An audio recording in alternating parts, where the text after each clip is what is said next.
saludar a todos los que nos miran por medio de las redes sociales. Que la gracia y la paz del Señor sea sobre cada una de sus vidas, y de la misma manera aquellos que nos ven en retransmisión por medio de YouTube, pues la gracia del Señor esté con ellos. Qué bueno es verles, amados, qué bueno poder tenerles acá en casa, compartir algunos rostros que no los veía hace como 15 días. Tengo mucho tiempo que no los veía y hoy me gozo en verles, de verdad que sí. Créanme que nos entristecemos mucho cuando los domingos vemos que usted nos llega y que queríamos tenerle para compartir, para platicar, para impartir una palabra, y que yo sé que no es gravoso una hora y media que tomamos del tiempo para dedicarle al Señor. Lo importante es podamos nosotros recibir una palabra que nos sustente, que nos llene, que nos dé ese aliento para continuar en el transcurrir de la semana.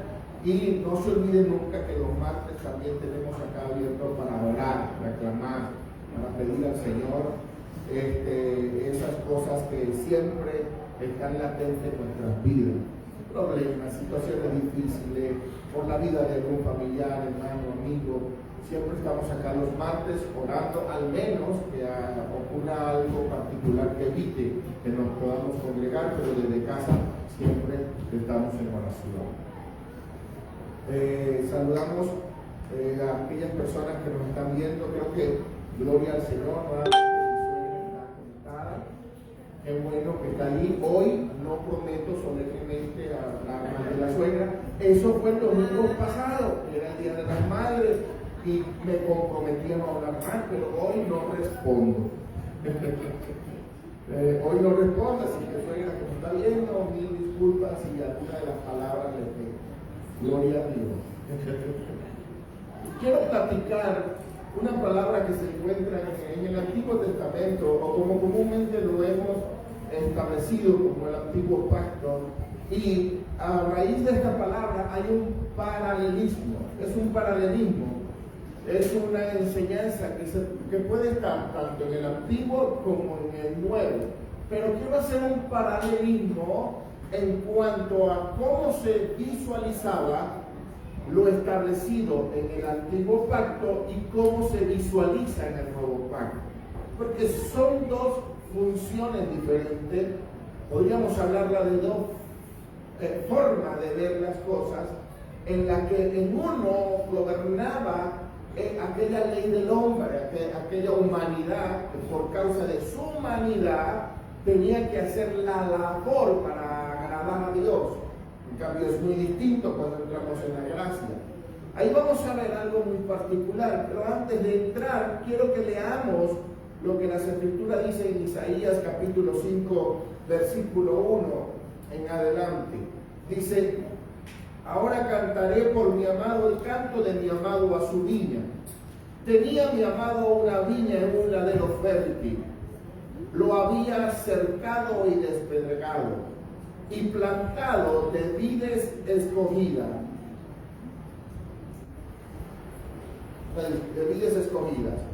Había edificado en medio de ella una torre, y hecho también en ella un lagar.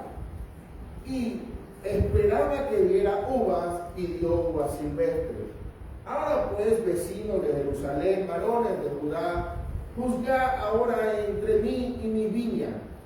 ¿Qué más se podría hacer a mi viña que yo no haya hecho en ella? Como esperando yo que diese uva, ha dado uvas silvestres. Os mostraré pues ahora lo que haré yo a mi viña. Le quitaré su vallado y será consumida. Aportillaré su cerca y será hollada. Haré que quede desierta, no será podada ni cavada, y crecerá el cardo y la espina, y aún las nubes mandaré que no derramen lluvia sobre ellas. Y hay una añadidura a esta palabra. Dice: ciertamente la viña de Jehová de los ejércitos es la casa de Israel, y los hombres de Judá planta deliciosa suya. Esperaba juicio, y he aquí vileza. Justicia, y he aquí clamor. Mire el asunto que se estaba presentando. Primero, Dios se presenta como aquel que establece una viña dentro de lo que es el pueblo de Israel. Y dice, ¿qué es lo que yo he hecho con mi viña?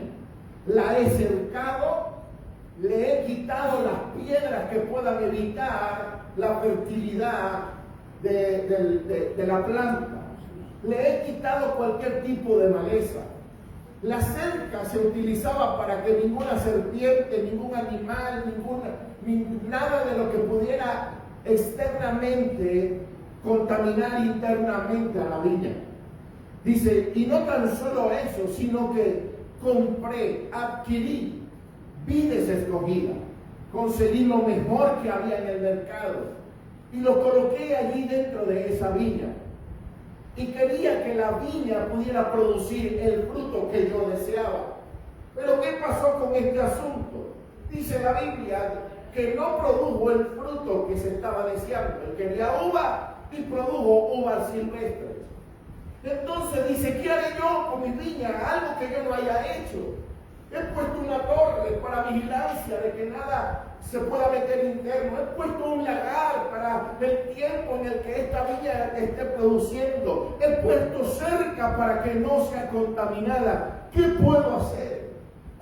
El problema estaba basado en las personas que representaban el fruto de aquella viña. ¿Quiénes estaban representando el fruto? El pueblo de Israel. Recordemos algo en específico. Dentro de Israel se podía, o dentro de la ley, se tenía que producir según la labor de la mano. Ejemplo, si el hombre tenía algún tipo de pecado, algún tipo de problema, él tenía que ir y buscar de lo que él tenía. Podría ser un cordero, podría ser un palomino, podría ser cualquier tipo de animal, ir y sacrificar aquel animal para que en ese proceso hubiera perdón de pecado. O sea, era por un sacrificio personal que se establecía el perdón de pecado. Era por una labor humana que se establecía el perdón de pecado. Era por aquello que podía hacer el hombre. O sea, que el fruto se determinaba según la labor que el hombre hacía. Y eso era lo que Dios estaba esperando. Dios en el antiguo pacto estableció el territorio, estableció las bendiciones, estableció la ley, estableció su palabra para que el hombre pudiera corregirse conforme a lo que ya había sido establecido o escrito por Dios para que él direccionara su vida. Y el Señor dice, lo he hecho todo por ustedes. ¿Y qué me han dado? ¿Qué han producido? ¿Qué frutos han producido? En vez de darme uva, me dieron uva silvestre. Pero Dios estaba esperando dos cosas particulares, solo dos cosas del pueblo de Israel: juicio y justicia. Era lo único que él pedía. ¿Qué era lo que yo quería de ti? Juicio y quería justicia. Y en vez de juicio, ¿qué fue lo que conseguí? Conseguí esclavitud y condenación. En vez de justicia, ¿qué fue lo que conseguí? Conseguí clamor, dice las Escrituras. Conseguí gritos de lamento y de llanto dentro del pueblo de Israel. Entonces estaban produciendo cosas contrarias a lo que Dios había determinado para ellos que tenían que hacer. Esto quizás a los ojos de Dios en el tiempo en que fue declarado fue terrible. Esto tal vez usted lo mira para el tiempo en el que fue establecido, por supuesto, fue algo malo. Por lo tanto, lo que Dios hacía para hacer volver el camino de la gente de la época era juicio. No había otra forma. El hombre entendía por medio de juicio. Cuando se veía un problema, comenzaban a pensar qué estamos haciendo. Podríamos nosotros tomar en consideración los 40 años que vagaron en el desierto. ¿Motivo? ¿Cuál fue el motivo por el cual vagaron en el desierto? El motivo fue la rebeldía. El motivo fue no haber confiado en Dios. En medio de aquel desierto comenzaron a renegar. Ojalá nos hubiéramos quedado. Ojalá estuviéramos en Egipto comiendo allí en aquel lugar. Aquí estamos pasando hambre. Cuando recordamos conocieron la tierra se regresaron quizás lamentándose y llorando. Solo 2 dice la Biblia que tenían un corazón conforme al Señor y fueron con la disposición de decir, vamos, vencemos, podemos vencer a este pueblo, pero los demás no. Los demás lo que hicieron fue lamentarse. ¿Y qué hizo Dios? 40 años en el desierto hasta que aquella generación no murió. Si seguimos estudiando un poquito más, podríamos nosotros ver las cantidades de juicios que hubieron en el libro de Jueces. El libro de Jueces está lleno de juicios que Dios estableció sobre el pueblo de Israel. Cuando Gedeón estaba batiendo el trigo, dice la historia que por causa del pecado de Israel, Dios los entregó durante 7 años en manos de los madianitas. ¿Por qué? Porque habían pecado, habían fallado. Entonces Dios, ¿qué es lo que hacía? Cuando el hombre que tenía que producir un fruto digno no lo producía, lo entregaba a juicio para que reaccionara, recapacitara y volviera a la senda en el que Dios quería que andase. Vemos nosotros Ezequiel capítulo 22, versículo 30. ¿Qué dice? A mí me parece una palabra terrible lo que dice Ezequiel 22, 30. Dice, y busqué un hombre que hiciera vallado y se pusiera en la brecha delante de mí a favor de la tierra, para que yo no la consumiese y no lo hallé. Por lo tanto derramé mi ira sobre ellos, con el ardor de mi ira los consumí. Hice volver el camino de sus pies sobre sus propias cabezas, ha dicho Jehová el Señor. Es terrible lo que se puede leer en ese versículo de las Escrituras.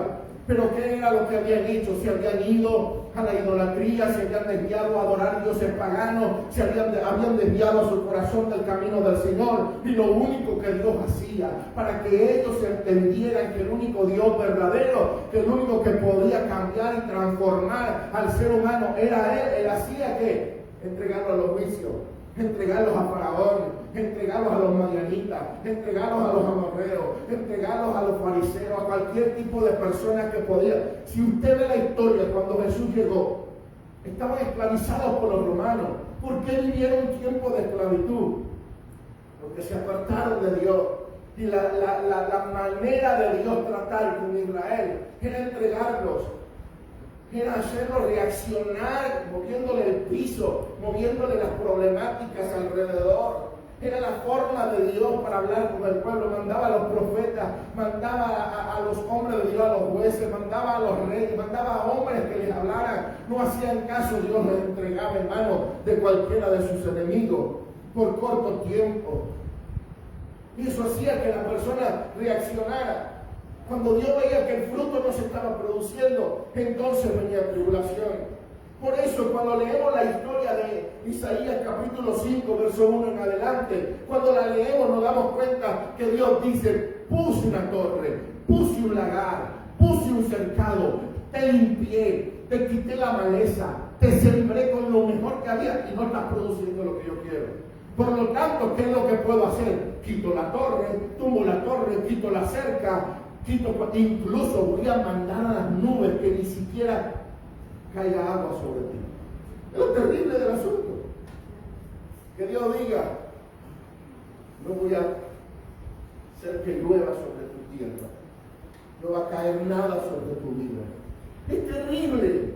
No es nada fácil, no es nada sencillo.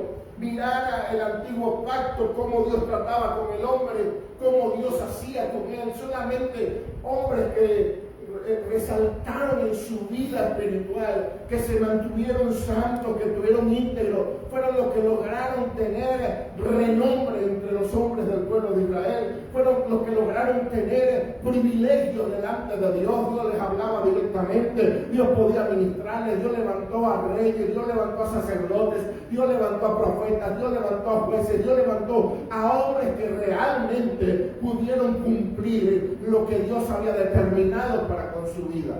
Aleluya, santo eres Dios. Pero no obstante a eso hay un paralelismo a esta historia, hermano. Porque la gracia jamás se va a comparar con la ley. La gracia es totalmente diferente. La gracia es distinta. Y aquí quiero leerle lo que me habla a mí, la gracia referente a una vida. Porque cuando leemos el libro de Juan, capítulo 15, versículo 1 en adelante, yo quiero analizarlo con usted. Dice, yo soy la vid verdadera y mi padre es el labrador. Todo pámpano que en mí no lleva fruto, lo quitará. Y todo aquel que lleva fruto lo limpiará para que lleve más fruto. Ya vosotros estáis limpios por la palabra que os he hablado. Permaneced en mí y yo en vosotros. Como el pámpano no puede llevar fruto por sí mismo si no permanece en la vid, así tampoco vosotros si no permanecéis en mí. Yo soy la vid, vosotros los pámpanos, el que permanece en mí y yo en él, este lleva mucho fruto, porque separado de mí nada podéis hacer. El que en mí no permanece será echado fuera como pámpano y se secará, y lo recogerán y lo echarán en el fuego y arden. Si permanecieres en mí, mi palabra permanece en vosotros, pedid todo lo que quisieres y yo os haré. En esto es glorificado mi Padre, que el que llevéis mucho fruto y seáis asimismo mis discípulos. Quiero explicarte un poco este asunto, porque en el que habíamos leído en Isaías, Dios se representa como aquel que siembra la vid escogida. Pero cuando leemos esta historia, Jesús es la vid. Dice, yo soy la vid. Ahora yo no le voy a dejar en manos de los hombres la labor que ellos no pueden hacer. Para este tiempo, lo que no se pudo en el antiguo pacto, se puede en el nuevo. Porque la labor que le correspondía al hombre, sacrificarse, matar corderos, hacer quizás cantidades de cosas, el Señor dice, no, ya va. Allá en el antiguo pacto, cuando mi Padre los sembró a ellos para que pudieran producir fruto, ellos no dieron fruto. Por lo tanto, ahora, la vid escogida voy a ser yo. Yo soy esa vid. Y ahora ellos van a ser los injertados en mí, para que cuando ellos estén injertados en mí, puedan producir el fruto que mi Padre está esperando. Por lo tanto, tú no produces el fruto que tu carne produce, tú produces el fruto que Cristo produce dentro de ti. Por eso Él dice, ahora yo soy la vid y mi Padre es el labrador. Mi Padre va a seguir siendo el que juzgue el fruto de esa vid. Pero ahora va a juzgar el fruto de esa vid por medio de mí. No va a juzgar el fruto de la vid directo por la uva que se produce, sino que va a juzgar el fruto de la vid directo por lo que yo estoy produciendo dentro de ella. Me estoy dando a entender en este asunto. Porque ahora cuando el Señor dice yo soy la vid y vosotros los pámpanos, sí hay una labor, escúchenlo, sí hay una labor. ¿Cuál es la labor del Señor? Una limpieza a la vid. Todo pámpano que no dé fruto, lo quitará. ¿Hay o no hay limpieza? Sí hay una limpieza. El Señor está esperando que produzcamos algo. Entonces, ¿cómo yo identifico si estoy o no estoy en Cristo? ¿Cómo yo puedo identificarme a mí si yo estoy en Cristo o no estoy en Él? ¿Sabe cómo? Por el fruto que produzco.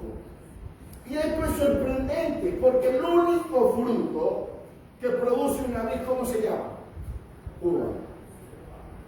Uva. Es un solo fruto, ¿sí o no? Yo no he visto una vid que produzca manzana. Yo no he visto una vid que produzca pera, ni mango. Una vid produce uvas. Pero de una vid hay productos que salen de esa vid. Se puede producir vino, se puede producir mosto, se puede producir vinagre, se puede producir pasas, se puede producir aceite. Muchos productos salen de la vid. Y no tan solo eso, que la vid tiene vitaminas, pero la uva tiene vitaminas, tiene minerales, tiene antioxidantes y tiene fibra. La vid tiene el producto, nada más esa uva. Y es una sola fruta, de las cuales pueden salir muchos productos y de los cuales pueden salir muchos beneficios para mi vida. Aquí le va lo más importante. Cuando el Señor le habla al pueblo referente a la vid, referente al fruto. El versículo 9 continúa diciendo, mire cómo dice, como el Padre me ha amado, así también yo os he amado. Permaneced en mi amor. Si guardareis mi mandamiento, permaneced en mi amor, así como yo he guardado los mandamientos de mi Padre y permanezco en su amor. El único fruto que te está exigiendo que tú produzcas, acá se llama uva, y el Señor lo interpreta como amor. Y es paradójico quizás para muchos, pero miren lo importante que es saber leer la Biblia. Libro de Gálatas, capítulo 5, versículo 22. Gálatas 5, 22. Mas el fruto del Espíritu es amor, gozo, paz, paciencia, benignidad, fe, mansedumbre, templanza. Contra tales cosas no hay ley. Pero si sabemos leer bien, dice más él, no dice más los. Más el fruto del Espíritu es lo primero, amor. Y del amor se desprenden virtudes. Vuelvo a repetirse. De la uva pueden salir muchas cosas. Puede salir vino, puede salir jugo, puede salir mosto, puede salir vinagre, puede salir aceite, pueden salir pasas, pueden salir muchas cosas de la uva. Pero también salen nutrientes de la uva. Salen vitaminas, salen fibras, sale colágeno. Ah, no, ese no, ya voy a ver todas las hermanas. ¡Ay, qué tal colágeno! Voy por él. De la uva pueden salir muchas vitaminas. De la uva pueden salir muchas cosas que beneficien. Pero solo es un fruto. Es lo mismo que el Señor quiso decir. Del amor salen muchas virtudes. Del amor, lo único que el Señor quiere para contigo, que tú produzcas, es el amor. Si permanecen así como yo amo a mi Padre, y mi Padre me ama a mí, que ustedes también me puedan amar a mí como yo lo amo a Él. Porque si ustedes logran tener ese fruto único que produce el Espíritu Santo cuando habita una vida, ustedes son parte, no necesitan ser limpiados, ya están limpios por la palabra, no necesitan ser arrancados, ya tienen el fruto esencial. Y quiero hablar un poquitito nada más sobre el amor, porque a veces nosotros nos jactamos de decir que tenemos amor, no hermano, sí, pero a veces como que se nos acaba, y cuando se nos acaba es porque nunca fue amor. No sé si me doy a entender en esto. Cuando algo se concluye, yo lo voy a poner más práctico. Cuando yo me conocí con mi esposa, era un flaco y feo. Era más feo que pegarle a la mamá y a las madres. Feo. Pero ella se enamoró mío. Ahora estoy gordito y sigo siendo flaco. No, ahí va. En el transcurrir del tiempo ocurren cambios. Miren, las que tienen su esposo acá, mírenlo. No es lo mismo. No se parece con lo que usted se casó. Esa cosa no es igual. No se parece con el que usted se casó. Pero usted se casó amándolo.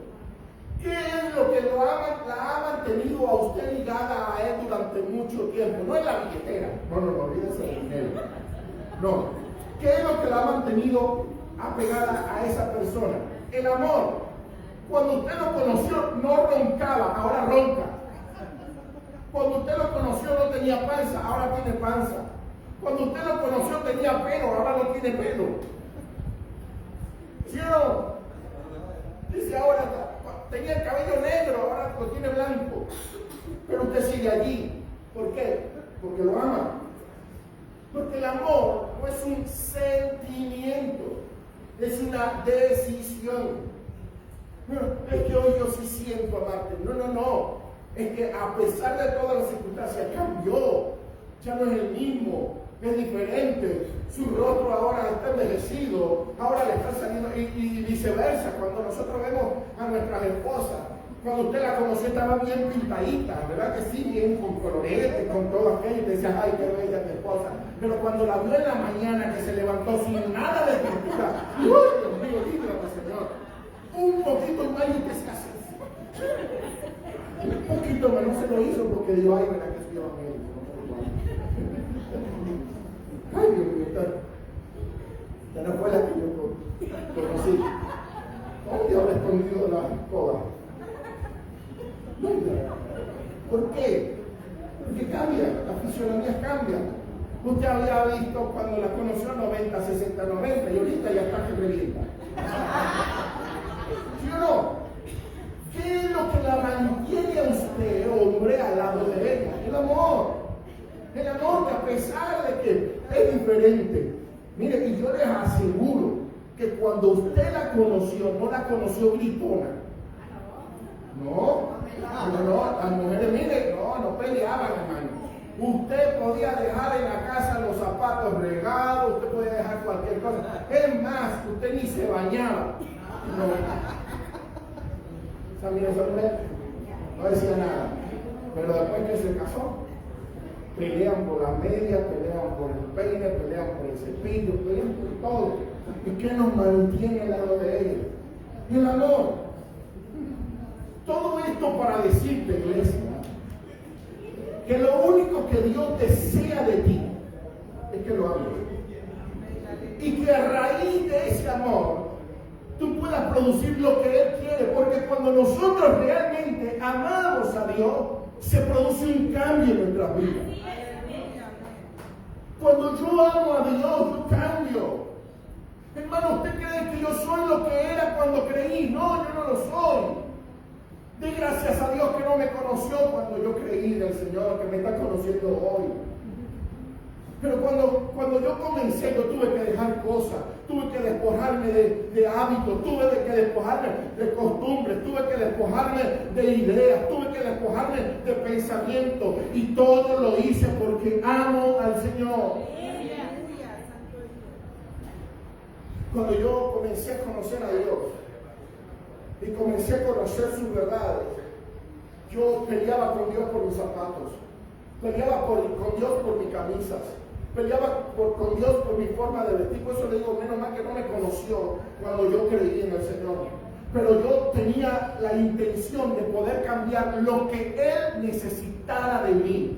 Si Él me decía, no me gusta cómo caminas, Joel, dime cómo camino entonces, Señor, enséñame a caminar. Y entonces yo tenía que comenzar a caminar como Dios quería que yo caminara. ¿Por qué? Porque había un ferviente amor en mi vida. Si el Señor me decía, no me gusta tu forma de hablar, Joel, entonces yo comenzaba a tratar de modificar mi forma de hablar solo porque quería agradarlo a Él. Si el Señor me decía, no me gusta cómo te vistes, Joel, entonces yo comenzaba a cambiar mi forma de vestir. ¿Por qué? Porque quería agradarle a Él. Aunque había cambios en mi vida, aunque yo era una persona que no era agradable a los ojos de Dios, con todo eso Él me amó. Por eso Jesús dijo, si ustedes logran amarme como yo amo a mi Padre, ustedes van a ser mi discípulo. No puede ser un discípulo aquel que no me sabe amar y que no sabe amar al Padre.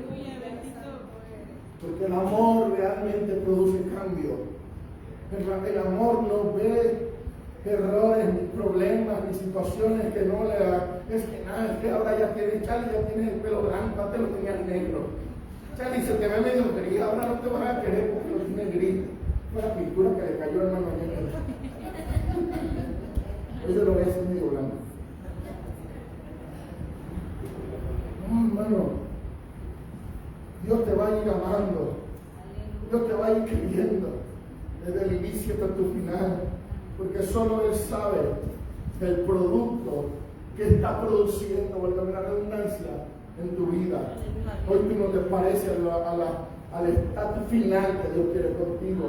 Hoy estás en desarrollo, hoy estás en crecimiento, hoy estás produciendo un cambio. ¿Quién iba a pensar que un pámpano podía dar uvas? ¿Quién iba a pensar que un pedazo de raíz que se estaba fortaleciendo día a día, que se iba a convertir en algo sólido, iba a producir hojas, iba a producir uvas, iba a producir cosas que lo mantuvieran en lo alto, cosas que mantuvieran un racimo permanente pegado a aquel árbol que había nacido quizá con la intención de que algún día se diera el fruto que se necesitaba? Mi intención es, amado, que podamos entender que lo que Dios hizo en el antiguo pacto, lo hizo por amor a un pueblo que necesitaba que se acoplara a su enseñanza, a su mensaje. Pero ese pueblo no lo entendió, por eso padeció, por eso sufrió, por eso fue esclavizado, por eso fue martirizado, por eso fue llevado quizás a tierras extranjeras. Y entonces se ofreció Cristo y dijo: no, Señor, ellos por sí mismos no van a poder hacerlo. Ellos por sí mismos no tienen la capacidad. Ellos por sí mismos no pueden ser dadores de fruto. Permíteme ser yo la vida. Permite que yo sea aquel que me siembre en la tierra. Permíteme ser aquel que pueda decirles a ellos: vengan, entren en mí. Cuando estén en mí van a producir fruto, porque separado de mí nada podéis hacer. Separado del Señor, lo único que vas a producir son frutos que el mundo anhela, que aquel mundo desea. Es lo único. Pero cuando entras acá en Cristo, el fruto que produce agrada al cielo. El fruto que produce agrada a Dios. El fruto que produce te da entrada en el reino y no te cierra la puerta. El fruto que Dios quiere de tu vida es que permanezcas en el amor.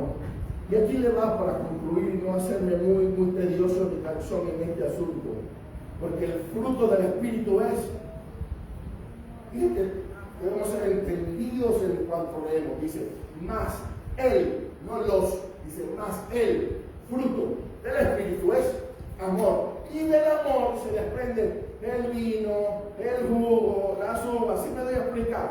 ¿Cuáles son esas cosas? El gozo, la paz, la paciencia, la benignidad, la bondad, la fe e incluso la fe. Hermanos, que yo tengo fe. Tú tienes fe porque se manifiesta la fe del Hijo de Dios en tu vida. Aleluya. Yo no produzco nada. Todo lo produce Cristo en mí. El hombre nunca ha producido nada, solo pecado. Pero cuando Cristo está en el hombre, entonces se produce, vienen los productos: amor, gozo, paz, paciencia, benignidad, fe, mansedumbre, templanza. Contra tales cosas no hay ley. Me encanta la templanza, porque la templanza es aquello que me afianza, me afirma y me da carácter, me da dirección. Y lo que continúa de la templanza dice: contra tales cosas no hay ley. Por eso en la ley se pecaba mucho, en la ley se caía mucho, en la ley se transgredía mucho. Pero en la gracia, cuando estamos en Cristo, Él produce lo que nosotros no podemos producir. Él produce lo que nosotros no podemos dar: gozo, paz. Usted no puede producir paz. Usted no le puede dar paz a una familia. Pero cuando Cristo está dentro de usted, cuando Cristo está en un lugar, se produce la paz. Hay paz. Paciencia. ¡Oh! Mejor no levante la mano, porque yo sé que usted es impaciente. Que el pastor no llegue de que tuviera que dar número predicado. El primero, son impacientes. Esa sala de espera que dice para pacientes. No, yo soy tan mal. Todos los que están ahí están desesperados, están impacientes, es decir, para los impacientes. Porque somos impacientes de todo. Cuando el salario no ha llegado, cuando el camión de transporte no ha llegado, cuando la esposa no te ha hecho la comida, cuando todavía no te has podido levantar y la esposa está esperando que se levante. Hijo del Señor, que no se para. Somos impacientes en todos los aspectos. Solo la paciencia se produce con el Señor en nosotros, con Cristo habitando en nuestra vida. Benignidad. No somos buenos. Y la mujer dirá, sí, mi esposo no es nada bueno. Y se come la pechuga de pollo más grande que la que me da a mí. No somos buenos. No somos bondadosos. Ya dije, tenemos fe porque el Señor produce en nosotros la fe. Mansedumbre, templanza, contra tales cosas no hay ley.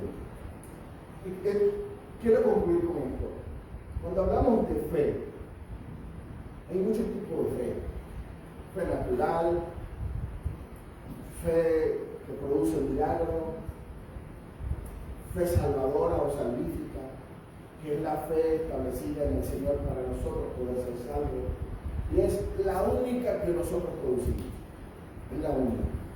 Aquella fe en la que yo digo, te acepto, te recibo. Pero a partir de ahí, la fe que sana, la fe que va a producir un milagro, la fe que va a direccionar nuestra vida, la produce el Señor en nosotros.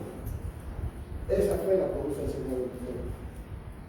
La fe natural, la palabra nos dice, es natural. Usted no pagó el recibo de luz, se lo van a cobrar. Eso es fe natural. Si usted no paga un recibo de luz, de agua, de gas, de teléfono, le van a cortar el servicio. Eso es fe natural. Lo que usted sabe que va a suceder por causa de no hacer algo. Pero la fe, la única fe que usted tiene al inicio es aquella fe puesta en el Salvador. Señor, creo en ti. Te acepto como Salvador. Y a partir de allí, todos estos frutos comienzan a manifestarse. O todas estas virtudes comienzan a manifestarse, porque lo primero es el amor. Esa fe de que yo amo a alguien a pesar de lo que me digan acerca de él. Amén. Vamos a despedir a los que nos miran por medio de las redes sociales. Que la gracia y la paz del Señor sobreabunde